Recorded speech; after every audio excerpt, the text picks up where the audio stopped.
Vous écoutez Réseau Santé, votre podcast des médecines complémentaires.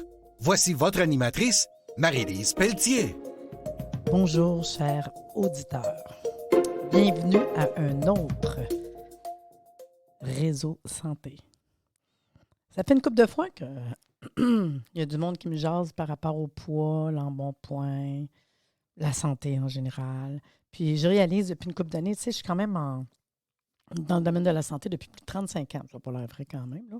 J'ai commencé jeune parce que j'ai eu un problème de santé. C'est souvent ça qui nous starte, en fait, là. Puis, c'est une couple d'années que je remarque qu'il y a des gens jeunes. C'est incroyable. 30, 35, 40, 45 qui ont des problèmes de métabolisme, des problèmes de poids, des maladies métaboliques, du cholestérol, des triglycérides, des problèmes de diabète, de sucre. Bien, voyons donc. Il y a vraiment comme une passe là, depuis une couple d'années. Là. Je le sais, métro, boulot, dodo, on mange des restaurants disponibles à tous les coins de rue, des repas tout faits que tu mets au micro-ondes. La vie est folle. Fait, je comprends toutes ces choses-là. Mais à un moment donné, quand quelqu'un arrive dans mon bureau et me parle de problèmes de santé, bien, tu manges quoi, tu sais? Souvent, je dis au monde, on n'est pas ce qu'on mange, on est ce qu'on digère. On est ce qu'on assimile, tiens. Fait que le métabolisme. Je vais peut-être être au moins 2 émissions, peut-être 3, 4 même, de vous parler un peu de métabolisme. Puis, je vous explique. Fait que la plupart du monde qui sont en guerre avec leur poids, qu'est-ce qu'ils font? Ils vont compter les calories. Ils vont même sauter des repas. Moi, j'ai des amis qui sautent des repas, puis je me dis, mon Dieu Seigneur, s'ils savaient, c'est la pire affaire. Quand on commence à sauter des repas, c'est pire. Puis on pense qu'on va maigrir, que ça va être bon pour la santé. On ne saute pas des repas. Il me semble qu'il y a des minimums. Moi, je dis tout le temps aux gens, là, moi, je ne parle pas de régime. Moi, je parle de rééducation alimentaire. Bien manger, comprendre notre métabolisme. Souvent, ils vont surveiller tout, qu'est-ce qu'ils mangent. Ils vont manger des aliments à 0% de matière grasse, hypocaloriques, puis c'est pas mieux, parce qu'on a besoin des bons gras aussi. Si à un moment donné, vous vous sentez épuisé, tu n'arrives pas à suivre le rythme du monde, tu as des désirs, des gravy que je dis, là, de manger sucré, de boire un petit verre d'alcool, fumer, c'est tous des signes d'un métabolisme qui est en déséquilibre. Vous savez, le surpoids, surtout l'obésité, là, c'est une épidémie, là. Il y en a plein. Puis, ce qui est triste, c'est que c'est responsable de quoi? De l'hypertension, de l'hyperlipidémie, des problèmes de sucre. Puis ça, c'est pas rare aujourd'hui, là. Tu vas voir le médecin, puis je vous le dis, c'est plus 50 ans et plus, c'est 35, 40 ans et plus. C'est incroyable, là, des problèmes de santé. Ces altérations, c'est rassemblé sur un thème qui s'appelle les syndromes métaboliques. Puis, c'est à l'origine, d'un moment donné, des problèmes de perturbation au niveau cardiovasculaire. Puis, ça peut engendrer des infarctus, des accidents vasculaires cérébraux, tu sais, des AVC. Il y en a de plus en plus. Puis, on se dit comment ça se fait. Oui, mais peut-être que la base, c'est qu'est-ce que vous mangez, tu sais. Puis, ça fait des années qu'on sait que ces altérations sont la cause de mortalité numéro 1 dans les pays industrialisés. Je ne parle pas des pays de famine, là. Je parle des pays comme le nôtre, là, les pays normaux qui ont toute la richesse, la bouffe, l'eau, tu sais. C'est triste pareil, tu sais. Puis, il y a quand même du monde qui se sont penchés là-dessus. Je vous dirais que les Allemands, entre autres, là, ils ont fait des recherches assez poussées. Puis j'ai eu la chance de les rencontrer, fait que je vous l'expliquerai au fur et à mesure parce que ça a fait des révélations pour moi là, qui est dans le domaine de la santé depuis des années. Fait qu'en février 2010, dans un congrès international à Copenhague, il y a des chercheurs de l'Université de Lund en Suède qui ont présenté les résultats d'une enquête selon laquelle 1/3 des participants déclaraient avoir un regard de plus en plus inquiet sur l'alimentation d'aujourd'hui. Puis, il y a quand même 70% qui étaient convaincus que s'il y avait un plan de nutrition personnelle élaboré sur mesure, ça pourrait contribuer à améliorer leur qualité de vie. Si je prends quelqu'un en consultation, je regarde, j'ose avec lui, puis on parle de, je vous expliquerai là, l'IMC, le RTH, les mesures. Puis là, je te dis, écoute, donne-moi 2 semaines, au pire 1 mois. Moi, souvent, je demande 2 semaines. Donne-moi 2 semaines. 2 semaines à écouter qu'est-ce que je vais dire. Puis c'est pas la fin du monde, là. C'est 2 semaines plus strictes, là. Puis déjà, le monde, en 2 semaines, voit une différence dans tout, là. Le sommeil, le poids, l'énergie, les douleurs. Puis je ne suis pas là à changer leur vie. C'est juste que je vais te donner un cours, puis je vais te faire une rééducation alimentaire. Dans le fond, il faut manger bon et bien manger. C'est le truc. Parce que, tu sais, depuis des années, là, il y a des régimes diététiques, là, de toutes sortes, hein? C'est fou, là. Puis, ils vont vous donner des solutions, des diététiques. Tu sais, c'est des arts de vivre. À un moment donné, ça prend une notion de base, là. Puis pas juste la nutrition, là. C'est vraiment rééduquer. Comment est-ce qu'on va manger? C'est quoi les meilleurs aliments pour toi? Oui, je vais parler d'un peu d'activité physique puis mentale. Je vais sûrement parler de notion d'équilibre social. Parce qu'à un moment donné aussi, c'est ouais, mais c'est pas facile. Quand c'est que ma gang, puis tout, ben ta gang pendant 2 semaines, peut-être que. Puis je leur dis, hein, choisis les 2 semaines. Même si c'est dans 3 mois, je m'en fous, là. Prends-toi 2 semaines, fais des X dans l'agenda, on commencera là, puis on se prend en main. 2 semaines. Puis si tu peux faire 2 autres petites semaines après, un peu moins tough, wow. 1 mois. C'est sûr, après, tu réalises comment que ça vaut la peine de faire attention à ce qu'on mange, tu sais. Normalement, on trouve que ce que je vous dis là, c'est comme un petit côté négatif. C'est pas négatif, tu te prends en main. Tu as plus de forme, tu es plus en santé, ton poids, tu capotes, tu es super content. Souvent, on se dit, ben là, il faut renoncer, il faut être discipliné, il faut être strict. La nourriture n'a pas de goût, pas de saveur. Ben non, ben non, ben non. Au contraire, quand on commence à bien se nourrir, à réaliser, à faire attention, puis oui, se faire notre propre bouffe, ce que beaucoup de monde a oublié malheureusement, vous vous rendez compte tranquillement que l'alimentation, c'est le fun, ça apporte du plaisir, puis le goût. On dirait qu'on redécouvre le goût. C'est sûr qu'il y a une coupe de régime qui existe. J'en ai vu là, des affaires de hypocalorique du Mongol, là, j'ose dire Mongol. Ah, il y a des résultats, là. 2 semaines, ouh! Mais après ça, tu reprends ton poids. Parce que notre corps, il est capable de revenir à ce qui était avant. Hein? C'est fou, là, nos cellules adipeuses ont des mémoires. Puis à un moment donné, ben, si tu n'as pas assez de calories dans ton alimentation, puis à un moment donné, ils vont dire hey, regarde, là, ils ne mangent pas assez. Fait que la journée que tu fais un petit écart, ils vont faire de la réserve.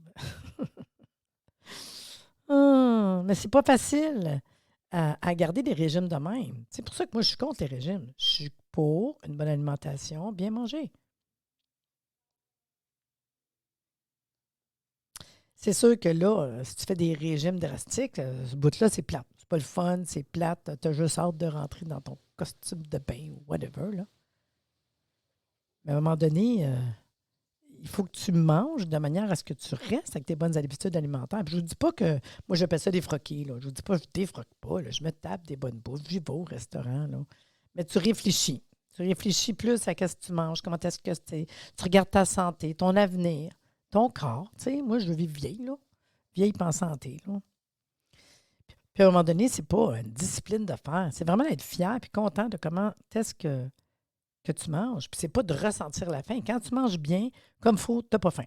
Tu n'as pas faim entre les repas, puis tu ne te pitches pas dans un repas, puis tu n'as pas besoin de dessert. Puis il y en a qui vont me dire ah, mais non, je vous le dis. La première, mon mari me disait comment je vais faire, je travaille à sa construction, lui manger une rangée de biscuits à tous les jours, puis ça me prend des collations, puis il a fait ça haut la main. Il pensait jamais, puis vraiment, il est content. Il est fier de lui, tu sais. Puis c'est correct parce que souvent, le monde, ils vont dire, je vais faire un régime. Puis ils sont sûrs que pour eux autres, là, ils sont honnêtes avec eux autres, c'est parfait, c'est drastique. Mais à un moment donné, là, c'est important on se trouve une bonne alimentation, puis c'est pour la vie. On te fait une rééquilibre alimentaire, tu réapprends, on te rééduque, puis c'est tout, là. Parce que sinon, les affaires de régime, là, ça se perd. Là. Tu fais ça un bout, tu es content sur le coup, après ça, tu perds ça, puis c'est pas mieux. Puis là, c'est ça qui arrive à un moment donné. On a un poids yo-yo. Fait que tu perds du poids, tu prends du poids. Tu perds du poids, tu prends du poids. Eh, Seigneur. Puis c'est pas long, tu dérapes, puis c'est fini. Là. Tu retombes dans tes anciennes habitudes, tu sais. Fait que les résultats, c'est un va-et-vient. Entre des phases où on se restreint, puis que c'est pas le fun, puis qu'on essaie d'être en conscience. Puis la mauvaise conscience, puis à un moment donné, dire hey, moi, je me tape un bon repas, je l'ai mérité, puis c'est ça. Fait que dans le fond, ce qui manque, c'est l'équilibre. Un bon équilibre alimentaire. Moi, ce que j'ai appris, c'est avec une équipe médicale de l'Allemagne qui sont venus nous former ici au Québec. Ça fait plus que 7 ans, puis j'ai tripé. Là. Ils m'ont contacté à un moment donné, puis ils ont dit vous avez une école au Québec, on aimerait ça venir former les gens en français ici. Parce qu'au Canada, ça existait depuis 3 ans en anglais, mais pas en français. Puis nulle part dans le monde, c'est en français. C'était dans plusieurs pays, mais juste en anglais. Fait qu'ils ont tombé sur mon académie, puis on a jasé. Puis en fin de compte, on s'est retrouvés à peu près une douzaine de thérapeutes, plusieurs jours ensemble avec une équipe médicale, du monde dans la santé qui sont partis de l'Allemagne, qui sont venus passer des jours avec nous autres, nous former. C'est vraiment le fun, nous rééduquer, en fait, nous rééduquer, puis nous expliquer leurs principes qu'ils font depuis des années en Allemagne, puis depuis 3 ans au Canada, anglais. Puis ça a été, pour moi, ça a été un coup de foudre, en fait, parce que c'était tellement wow! Parce que je suis dans la santé depuis 35 ans. Puis là, tu me parles d'affaires que, je ne connaissais pas ce côté-là. Ah, ouais, je ne connaissais pas ça. Puis vraiment expliquer comment que ça fonctionne, le métabolisme, l'alimentation, dans leur point de vue, eux autres. Là. Tu sais, moi, dans ma tête, je mangeais correct. Puis dans le fond, quand je recule le 7 ans, souvent, je dis au monde, allez voir mon Facebook. Là. J'aime ça, les photos, de toute façon. Là. J'adore les photos. Puis quand tu regardes le Facebook, il y a 7 ans, à peu près, si c'est pas rendu 8, là, je ne calcule plus. Puis vous regardez, moi et mon mari, puis c'est pas, je dis ça me fait plaisir. Là. Mais c'est vrai que j'avais pris un petit peu de poids. T'sais, moi, j'ai 58 ans aujourd'hui, fait que si vous reculez, j'étais au début de cinquantaine. Ménopause, c'est dans la période que ton métabolisme change. Fait que même si tu manges pareil, à un moment donné, ton métabolisme n'est plus pareil. Puis à un moment donné, il y a des aliments que je mangeais ou la manière que je mangeais qui n'était peut-être pas optimale avec les connaissances en naturopathie que j'avais. Fait que je me suis mis à faire la formation métabolique balance. Puis j'ai adoré. Puis la formation, c'est juste une rééducation alimentaire, comprendre le métabolisme, puis c'est vraiment hot, là. Puis ça fait plus que 7 ans que j'adhère à ça. Puis moi, j'ai vu une différence parce que, tu sais, avant de vous parler, écrivez-moi que je l'ai fait 2 semaines, puis après ça, 1 mois, puis ça fait 7 ans. Puis j'adore. Je n'ai pas de misère, j'adore. Puis ça fait, je vous dirais, et puis cela fait plus de 200 personnes que je suis en rééducation alimentaire avec des résultats pas mal le fun. Pas mal le fun. Franchement, là, moi, j'aime bien ça. De toute façon, c'est rééduquer. Puis Métabolique Balance, eux autres, ils proposent un équilibre alimentaire où le participant au programme se trouve dans une situation stable, équilibrée, puis ça l'évite l'effet yo-yo. Puis ils l'ont prouvé, là, ça fonctionne. Eux autres qui ont fait plus que 100 000 participants, là, qui ont perdu du poids depuis plusieurs années, là, sont dans, je pense, sont rendus dans 30 pays dans le monde, en fait. Là. Puis vraiment, une belle équipe. Et j'ai même été en Allemagne les rencontrer, aller voir leur bureau, aller voir leur équipe, avoir une formation là-bas sur place. C'était comme vraiment extraordinaire. Moi, quand j'aime quelque chose puis que j'adhère. Moi, je suis de même, là. Puis je m'en vais là-dedans sans me l'alerte. Mais je vous explique. Je vous explique, pareil, une coupe de base. Puis je vais vous faire une coupe d'émissions là-dessus. Je pense que ça va être le fun. On a juste du bon à apprendre de toute façon. Donc, eux autres, ils parlent beaucoup d'activité physique et l'alimentation. Puis ce qu'ils nous expliquent, c'est justement l'activité physique et l'alimentation d'hier à aujourd'hui. Parce qu'on ne réalise pas qu'on n'est plus comme dans le temps de la caverne ou go-go, où c'est qu'on tue un mammouth, on tue le mammouth, on mange. Pour ça, il n'y a plus de mammouth pendant un bout. Tu sais, puis on n'avait pas, puis là, je recule des millions d'années en arrière, mais ne serait-ce que de reculer une centaine d'années, on n'est plus comme avant. Je vous compte. À l'âge de pierre, nos ancêtres couvraient à peu près 20 à 30 kilomètres par jour. On s'entend qu'on ne fait plus ça aujourd'hui, là. Puis eux autres, ils recherchaient de la nourriture, là. Puis on s'entend que c'était pas des promenades, là. Eux autres, c'était des grandes ajambées. Ils couraient après un festin potentiel. Des bouts, ils fuyaient à toutes jambes devant un prédateur. Fait qu'eux autres, ils connaissaient une activité physique très active tout au long de leur vie. Ce que nous n'avons pas aujourd'hui, puis c'est de pire en pire. Puis il y a un dicton populaire britannique qui dit « After dinner, rest a while. After supper, walk a mile. » Fait qu'on s'entend que nos ancêtres couraient déjà avant de manger. Ils avaient bien mérité leurs calories de mammouth qu'ils avaient pognées. Le rapport entre l'apport en calories et les dépenses caloriques était pratiquement équilibré. S'il s'avérait en déséquilibre, c'était plutôt au détriment des calories. Aujourd'hui, la plupart du monde moyen là, vont parcourir quoi? Là? 600 mètres par jour. Ils ne dépensent plus de calories pour la recherche de leur nourriture. Hein? Même on se fait livrer à la maison. On est rendu fou quand même. Là. En général, c'est quoi? Assis, devant l'ordinateur. Tu commandes ta nourriture en ligne pour remplir ton frigidaire, ton réfrigérateur. Tu fais livrer à domicile de la bouffe. Tu sais, les ancêtres qui vivaient de la chasse, de la cueillette, se nourrissaient d'aliments naturels, 100% bio. Puis, c'était pas écrit dessus qualité biologique, là. Aujourd'hui, on peut juste en rêver de manger de la nourriture comme ça, là. Aujourd'hui, le citoyen moyen, là, il a pratiquement plus à sa disposition d'un supermarché que des produits industriels, des aliments pré-cuisinés. Puis même, je vous dirais, c'est triste, mais je vous le dis, même aujourd'hui, on a des magasins de produits naturels parce que ça fait longtemps qu'on a ça. Au début, on avait une coupe, à ce temps, il y en a, ça pullule parce qu'on s'occupe de notre santé. Mais des fois, je suis un petit peu aberré, là. Tu rentres là-dedans, c'est des gros magasins. Puis là, tu t'aperçois qu'ils ont plein d'aliments transformés, naturels. Puis à un moment donné, regardez les ingrédients, là. Wow, wow, wow. Pas parce que tu vas dans un magasin naturel. Puis je ne veux pas renier tout ce qu'il y a dans les magasins naturels, là. Pas parce que tu achètes des chips d'un magasin naturel que c'est bon pour la santé. Tu sais, à un moment donné, un pan de chips, là, puis je vous dis, c'est une réalité. Moi, je lis les ingrédients de ce que je mange parce qu'à un moment donné, tu te rends compte que tu achètes ça. Même, tu sais, on va dans gros magasins qui ont des parties avec des produits santé. Regardez-les comme il faut, puis regardez les ingrédients. Des fois, c'est un petit peu aberrant. Là, il reste à savoir si tu bio, puis je ne vous dis pas de forcer à manger bio, tu sais. Des aliments naturels, pas transformés, il n'y en a plus une tonne. Du monde qui achète de la bouffe, du vrai poulet, le faire cuire, il n'y en a pas tant que ça, là. On est pressé, on achète les cuisses de poulet enrobées toutes prêtes. Regarde les ingrédients. Tu vas acheter une lasagne prête. Tu vas acheter une pizza prête. Puis regarde les ingrédients. Colin, c'est pas... Phew! Moi, je lis les ingrédients, puis des fois, je trouve ça un petit peu rough. Puis souvent, ce qui est plate, c'est que dans la nourriture bio, souvent, c'est plus cher. Puis je vous comprends. Aujourd'hui, avec le panier d'épicerie, tu sais, il faut regarder tout. Fait que je mange pas juste bio, inquiétez-vous pas. J'ai un budget, moi aussi. Mais si on parle de la nourriture de nos ancêtres, les recherches des paléontologues sur les ossements préhistoriques ont mis en lumière que l'essentiel de la nourriture de nos ancêtres était composé de 65 de protéines animales. Puis c'est ce que confirment les études actuelles, portant sur des peuples primitifs encore vivants qui se nourrissent aujourd'hui comme le faisaient nos ancêtres, c'est-à-dire d'une nourriture avec 65 de protéines. Cette proportion est identique à tous les peuples, indépendamment de leur situation géographique et leur distance par rapport à l'équateur. La différence dans la consommation des glucides des peuples primitifs, selon qu'ils se trouvent dans l'hémisphère nord ou dans l'hémisphère sud, est moindre qu'on pourrait le supposer, parce que dépendamment où c'est que tu es, tu sais.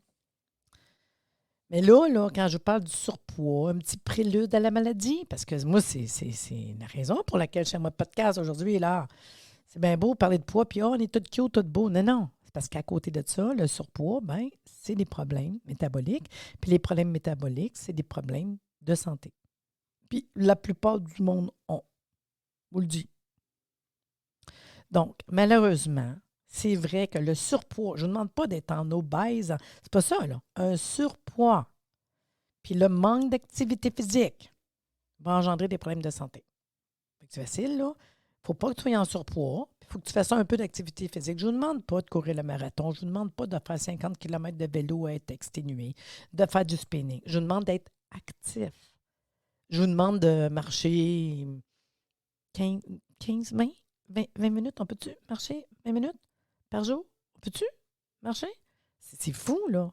Ah, mais c'est compliqué, mes chiens, il y en a un qui ne file pas. Ben, va dans le cours, estique, bouge, tourne en rond si tu veux. Trouvez-vous un moyen de faire une activité physique. Moi, je ne suis pas là à marcher à tous les jours. Je m'en vais dehors, je vais me promener, je vais faire travailler dans mes plantes, je vais faire du ménage, mais rester actif. Dès que je suis capable, je vais aller marcher, c'est sûr, c'est sûr. Fait que je m'en vais, je me suis fait une petite ride pour aller à la boîte aux lettres, là. Puis ma ride fait une demi-heure. Fait que je marche d'un bon pas, c'est tout. Je ne vais pas courir, là, c'est pas nécessaire. Mais juste quand vous faites de l'exercice, vous faites partir votre métabolisme. Vous savez, il y a du monde des fois qui me dit hey, « je ne digère pas, de la misère à la selle. » Ben, je dis après souper le soir, parce que souvent c'est le gros repas, il faut prendre une marche. Ah ouais. Ils trouvent ça drôle parce qu'ils n'ont pas le goût, ils sont comme brr, parce qu'ils sont en mode digestion. Puis je dis, tu vas le dire, tu vas voir. Va marcher, là, ton 15 minutes. Là, ils me disent, hey, c'est vrai, quand je marche, après manger de même, là, surtout un bon repas, c'est vrai, je digère mieux. Puis, ben oui, tu fais partir ton métabolisme. Si ton métabolisme marche plus, tout va mieux. T'sais? Donc, nous vivons dans une société où la nourriture est omniprésente. Il y a de la bouffe à tous les coins de rue, même les dépanneurs. Le surpoids, l'obésité ne cesse d'augmenter, entraînant à terme différents types de pathologies, des problèmes de santé. Il est donc important de mesurer le degré de surpoids. Avez-vous checké ça? Je vais vous montrer une couple de facteurs à checker, là, OK? Comment reconnaît-on qu'on est en surpoids, voire qu'on est obèse? Ben oui, ça se pourrait. C'est vrai qu'on est obèse. Mais tu sais, on se le dit pas, là. Si vous pesez 100 kilos, êtes-vous trop gros? Considérer le poids sans tenir compte de la taille n'a pas de signification en termes de normalité parce qu'il y a plusieurs choses à vérifier. Si vous faites juste vérifier votre indice de masse corporelle, votre IMC, c'est juste une chose. Il faut vérifier plusieurs points. Fait que là, ça, c'est un premier point. Fait que je vous dirais, aujourd'hui, après le podcast, là, peut-être aller faire ces petits points-là, puis le prochain podcast, je vous parlerai d'aller un peu plus loin. Tu sais, on peut commencer de même. Juste commencer à réaliser puis prendre conscience. Donc, on a donc établi pour les personnes en surpoids une valeur de référence. Ça s'appelle l'indice de masse corporelle, le IMC, indice de masse corporelle. Je vais vous dire comment on fait pour le calculer. Moi, personnellement, je Google. C'est facile, mon client va le dire aussi, Google. Google IMC. Puis il y en a plein, des pharmacies, des universités qui vont vous le mettre direct dans la face, là. Calculer ton IMC. Puis là, ils vont juste te dire, écris ton poids en kilos ou en livres, dépendamment du IMC que vous allez avoir trouvé là, dans Google. Puis ta taille. C'est quoi ta grandeur? Ça prend juste ça. Ton poids puis ta taille. En pouces puis en livres ou en kilos puis en centimètres. C'est tout. Ça prend juste ça. Mon Dieu. On va prendre une petite gorgée. Ah, ça fait du bien. Donc, l'indice de masse corporelle, là, ça se calcule en divisant le poids par la taille au carré. Tu divises ton poids par ta taille. Par exemple, une personne qui pèse 100 kilos, je vous dis 100 kilos parce que c'est plus facile à penser, là, pour une taille de 2 mètres, a un indice de masse corporelle de 100 divisé par 2 au carré. Ça égale 4, donc 100 divisé par 4 égale 25. Fait qu'il y a un indice de masse corporelle de 25. Je ne fais pas ce calcul-là. Je m'en vais sur Google. J'écris IMC, puis vous allez en avoir plein qui vous sortent en face en 2 minutes. Fait que moi, je trouve que c'est ça le plus facile. Vous irez faire ça après le podcast. Allez trouver votre IMC. Fait qu'ici, ça serait 25. Puis le 25, on est en surcharge pondérale. Puis quand vous allez faire votre Google, chercher IMC, ils vont vous mettre le petit, les critères, là. Quand tu as 18, quand tu as 25, quand tu as 30, c'est quoi que ça fait? Puis ça, je vous le dis, si vous êtes dans 30, on est en obésité. Fait que 25 et plus surcharge pondérale, 30 et plus obésité. Puis ça, c'est l'Organisation mondiale de la santé qui a défini des critères sur ce poids. Mais ce n'est pas assez. Juste l'indice de masse corporelle. C'est un indice. Fait que déjà, vous avez ça à les trouver. Puis je vous dirais que si vous faites un indice de masse corporelle, un IMC de 18,5, bien, vous êtes dans maigreur. C'est pas mieux. Votre risque de maladie est en hausse. Trop bien que c'est pas mieux, là. Le poids normal, ça serait entre 18 et 24,9. Là, c'est risque de maladie moyen. Moyen.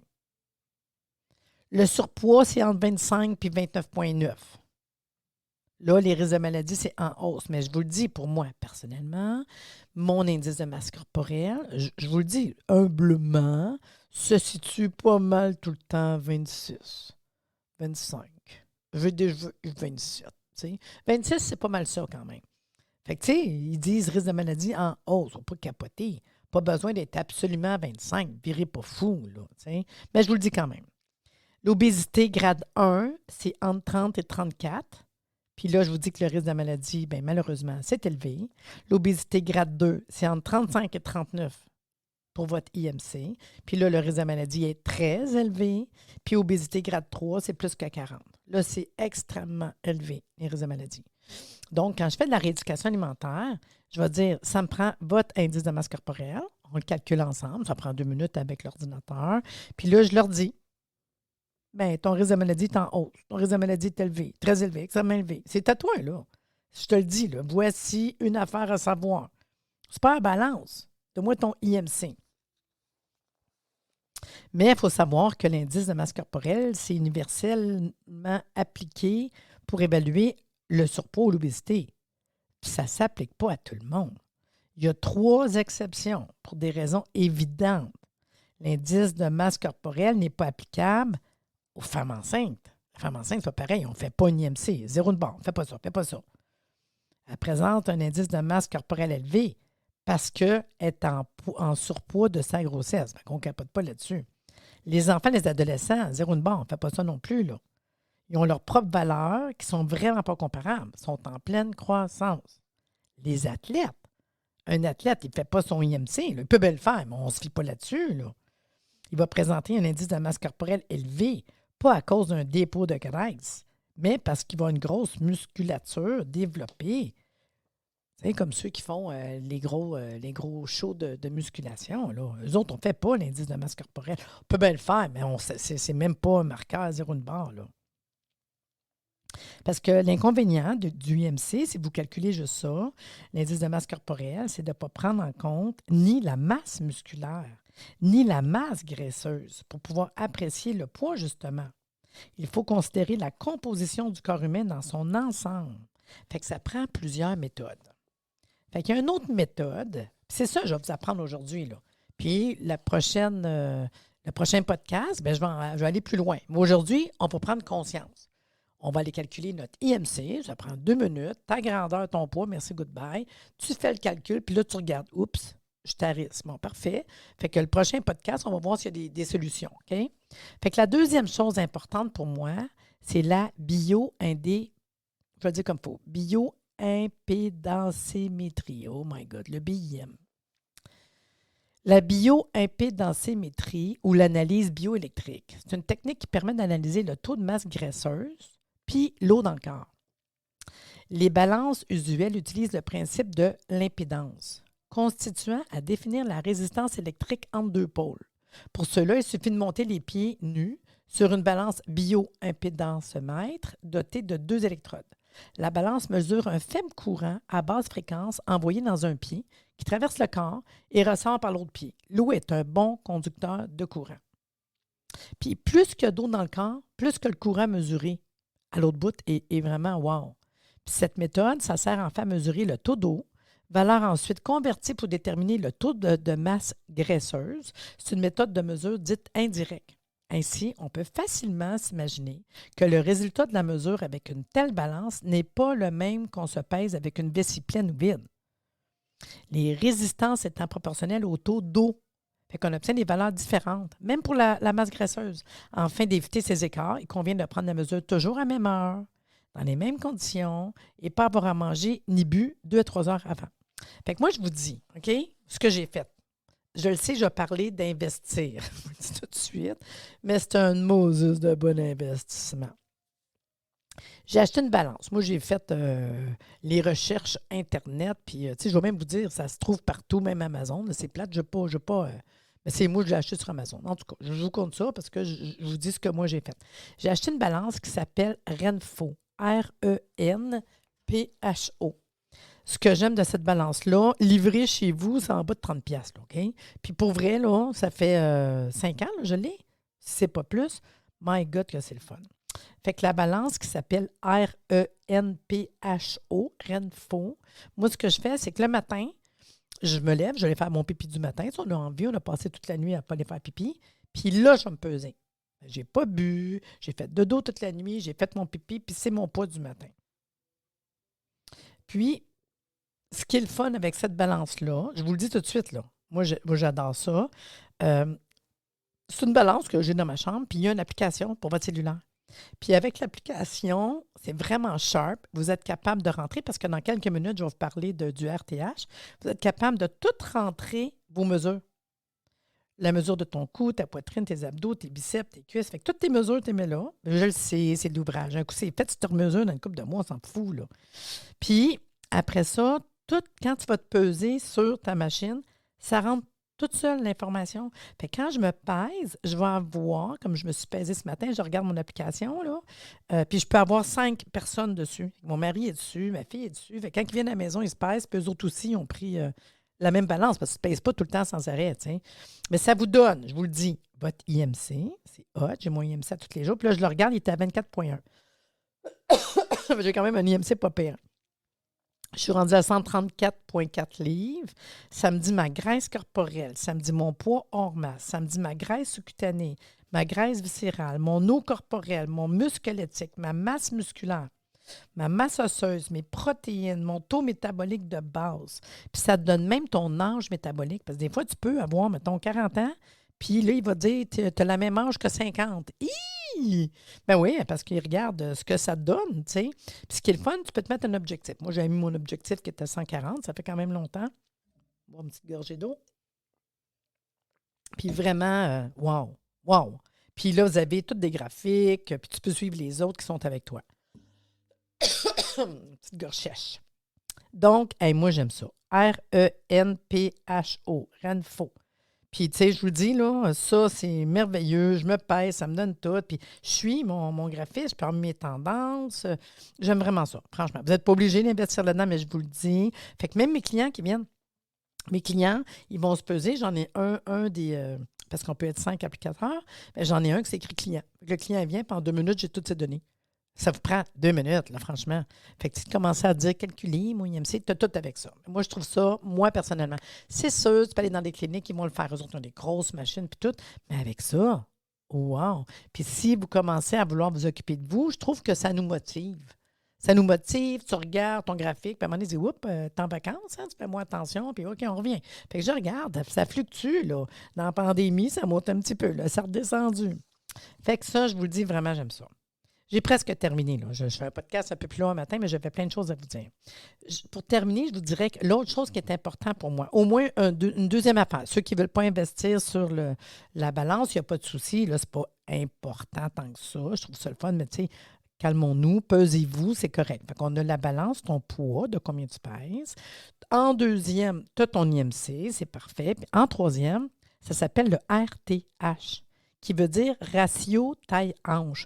Puis je vais vous l'expliquer, comment faire le calcul, mais c'est pareil. Google RTH, il y a plein de monde qui se sont fait le plaisir sur leur site web de dire « va mettre tes mesures, puis ça te le donne. » Fait que ça, c'est le ratio taille-hanche. Je vous explique. C'est une méthode qui est simple, pourtant très significative. C'est la mesure du taux de taille, puis la mesure de hanche. Fait qu'à l'aide d'un ruban, tu t'achètes ça à 1 pièce, là, tu te mesures. On mesure le périmètre de l'abdomen, pas avec la bédaine rentrée, là. La bédaine pour vrai. Fait qu'on mesure à hauteur du nombril, l'abdomen. Puis, on prend soin de placer le ruban parallèle au sol, puis de ne pas retenir sa respiration, ni respirer trop profondément. Pour les personnes en forte surcharge pondérale, il est conseillé de mesurer le tour de taille en position allongée même. Il vaut mieux être à 2, mais moi, c'est moi qui mesure mes clients. T'sais. L'un mesure pendant que l'autre est sur le dos. T'sais. Continue de respirer normalement. Dans les mesures de référence, OK? Vous allez trouver ça, je vous le dis, là, RTH, Google, facile. Le tour de taille ne doit pas dépasser 80 cm chez l'homme, puis 80 cm chez la femme. Fait 94 chez l'homme, 80 chez la femme. Si on dépasse ça, là, oups, il faut faire attention. On est en léger surpoids si on est entre 94 et 102 chez l'homme, puis 88 à 88 cm chez la femme. Si c'est dépassé ça, on est en surcharge pondérale. Puis il faut commencer à prendre les choses au sérieux. Parce que tu peux, peser sa balance 130 livres, là, puis tu te trouves vraiment comme pas grosse, c'est correct. Moi, je pèse 130 livres. Wow! Deuxièmement, ton indice de masse corporelle. C'est combien ton indice de masse corporelle? Troisièmement, c'est quoi ta bédaine? Parce que tu peux peser 130 livres, mais avoir un tour de taille de 90 cm, ça va pas bien. Fait qu'imagine, le monde, il pense que, ben non, je pèse 130 livres. Wow! Fait que vous aviez votre tour de taille, la balance, IMC. 3 affaires à aller me chercher, là. Puis le prochain podcast, on va commencer à regarder c'est quoi nos solutions. Dans le fond, le RTH, qui est le rapport taille et tour de taille, le rapport taille et hanche, c'est une alternative très simple à appliquer et de déterminer le ratio là, taille-hanche, c'est-à-dire le rapport entre le tour de taille puis la taille puis la taille. Cette méthode simple, et pourtant elle est de toutes la plus sûre en matière de surpoids et des pathologies qui en découlent. Elle est même plus fiable que l'IMC. Fait que c'est le périmètre de ta bédaine puis ta taille à toi. Tu mesures combien? Voyons, j'ai un petit chat dans la gorge. La valeur calculée doit se situer en dessous de 0,5 chez l'adulte et moins de moins de 40 ans, puis est valable pour l'homme comme pour la femme. Un homme de 1,80 m avec un tour de taille de 90 cm obtient une valeur de 0,5. Une femme de 1,60 cm avec un tour de taille de 80 cm obtient la même valeur. Dans les deux cas, il n'y a pas de surpoids. Cette valeur se calcule en fonction de l'âge. Par exemple, un adulte passé la cinquantaine aura une valeur normale à 0,6, au-delà de laquelle il va avoir un surpoids. Ce qu'il faut retenir, ne manger que des aliments dont l'organisme a besoin et intégrer l'activité physique dans le quotidien. Fait que moi, je vous dis, votre job, avez-vous le goût de savoir si vous êtes correct, pas correct? Pas dur. Faites ça en cachette, je m'en fous, pas besoin de savoir, là. Puis va faire. Vas-y, là, vas-y après. Faisons-nous plaisir. Allez calculer votre IMC. On google ça, puis on fait ce qui est écrit, puis ça prend 2 minutes, là. Allez calculer votre RTH. RTH, Google, ils vont tous vous dire, t'es qui? T'es-tu un gars? T'es-tu une fille? C'est quoi la grandeur? Puis mesure ta taille. Tu vas l'écrire, ça te le dit automatique. Puis ils vont vous mettre des ratios, puis ils vont vous le dire. Puis il va te peser. Fait qu'on a 3 valeurs à aller chercher.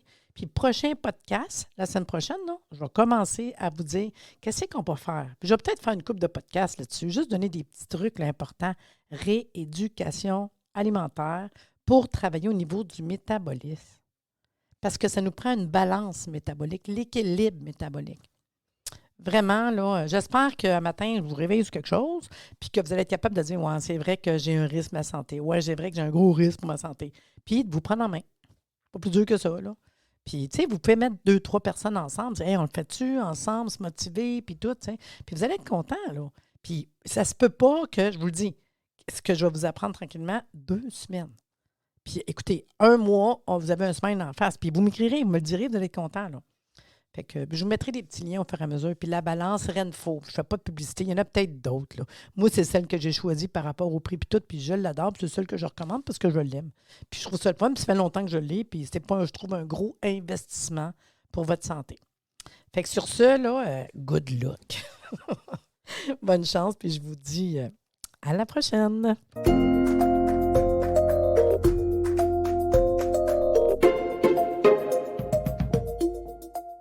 Merci de nous avoir écoutés. Soyez des nôtres tous les mardis à compter de 9h30 pour des entrevues avec un invité différent qui saura vous plaire. Si vous aimez le podcast, abonnez-vous pour être informé et partagez en grand nombre.